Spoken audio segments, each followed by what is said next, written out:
तुम्ही देवाच्या मंदिरामध्ये जाता कशासाठी?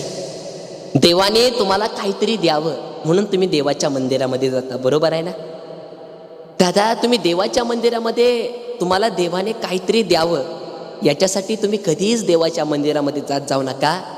तर देवाने तुम्हाला भरपूर काहीतरी दिलंय म्हणून तुम्ही त्या देवाच्या मंदिरामध्ये जावा. काय दिले तुम्हाला देवाने जरा विचार करा.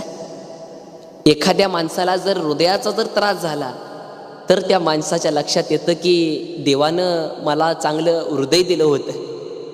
एखाद्या माणसाच्या किडन्या खराब झाल्या तर मग त्याच्या लक्षात येतं की अरे देवाने आपल्याला एक सोडून आपल्याला 2 किडन्या दिल्या होत्या. एखाद्याला लिव्हरचा जर त्रास जर चालू झाला तर मग त्याच्या लक्षात येतं की देवाने आपल्याला एवढा चांगला अनमोल लिव्हर देवाने आपल्याला दिला होता.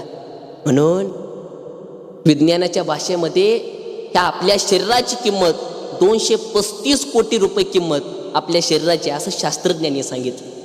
भरपूर दिले रे दादा देवाने आपल्याला, भरपूर दिले. म्हणून तुम्ही देवाच्या मंदिरामध्ये जाता, देवाकडे मागायला जाऊ नका तर देवाचं आभार मानायला जावा. ए पांडुरंगा भगवंता तुम्हाला भरपूर काहीतरी दिले, भरपूर दिले देवा, फक्त आता एकच दे, फक्त तुझ्यापासून तेवढं लांब करू नको.